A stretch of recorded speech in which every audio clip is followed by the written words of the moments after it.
man, been hearing a lot about we cover Michigan football over here.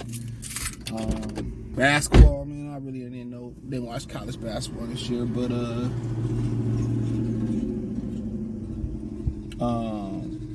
like a is that a Monte Carlo SS? Yeah, that's a Monte. I could be wrong.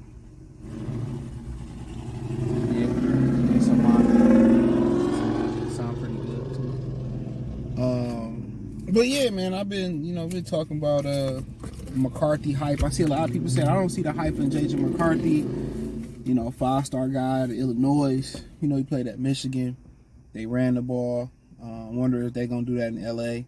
They got to keep the running back Gus Edwards out of the Chargers.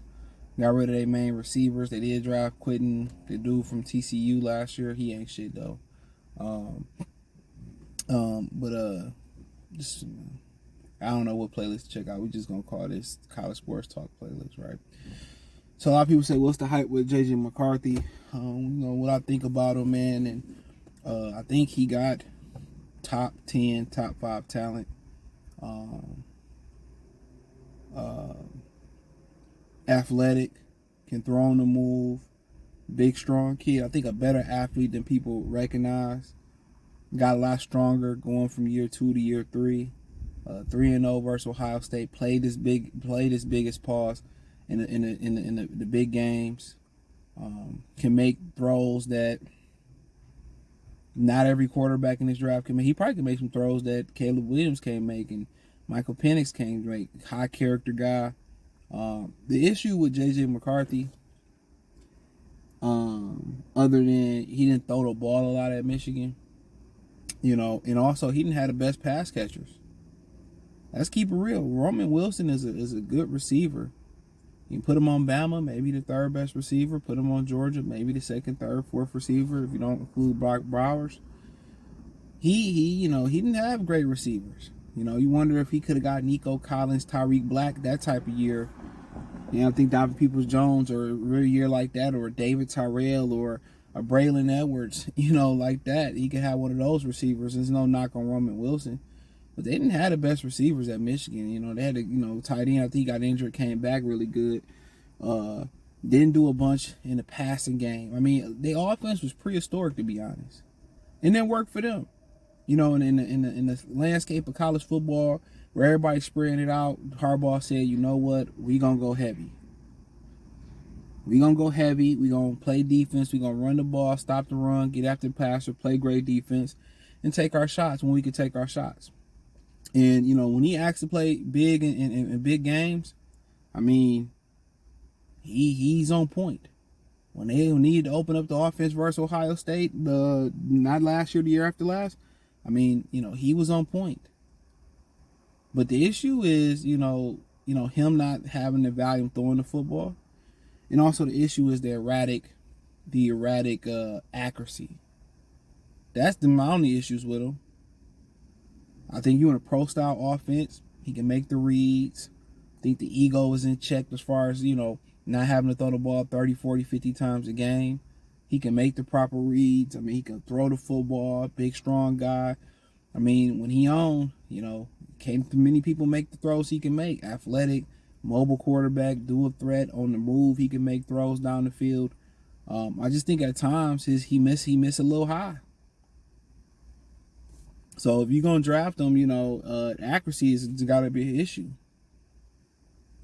Sometimes, we own. But then again, when you're throwing 10 or 12 times a game, when you miss a throw or two, they got rain, was it a couple years ago against Maryland in rain, and the ball started coming out, started missing a couple throws in the rain.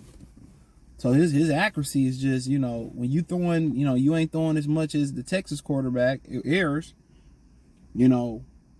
then accuracy becomes, it becomes different when you're throwing 20 throws versus somebody throwing 40 and 50. Okay, he missed errors and missed 2 or 3 throws here and there. Nobody remember that because he's throwing 30, 40, 50 times. So he's throwing 20, 15, 20 times a game. You miss a throw, you miss 2 throws. Hey, that's monumental. You know what I'm saying? So, I think people want to know what he would do with the value. I think you already know he can play outdoors. He's a Midwest kid, played in Michigan. You see the athleticism, the ideal size, height, the attitude, the character, the leadership. I think the arm strength, the ball placement when he on. The selflessness where he doesn't need to throw 40, 50 times a game. So, to be honest, do I see top 5 talent? Yeah, at times, absolutely. You see talent where he can be the best quarterback, in my opinion, like in the draft. It wouldn't surprise me. Now, I'm not just saying it as a Michigan fan. He has that type of talent. He has that type of talent. He gonna know how to read defenses. He should know how to go through progressions. He in a pro-style offense. But the question is the erratic accuracy. He misses high. I think he has some shoulder issues, some ankle issues, at the end of the season. Fall through that, he's tough. And also, if you ask him to throw 40, 50 times a game, and like sometimes they do in the NFL, can he throw the ball 40, 50 times a game? And if he throws it 40, 50 times a game, is he going to miss 3, 4, 5, 6 throws, 7 throws? Or is he going to keep the minimum? You're going to miss throws. You're going to keep the minimum. 2, 3, 4 missed throws. You can live with that. So, if he get the volume, what if he get into a rhythm and don't miss as many throws because he get in a rhythm with the volume and then now he on point. So, yeah, I understand the hype. It ain't nothing not to like other than the Michigan just didn't have the weapons and the offense to accommodate him throwing the football. That's just what it boiled down to.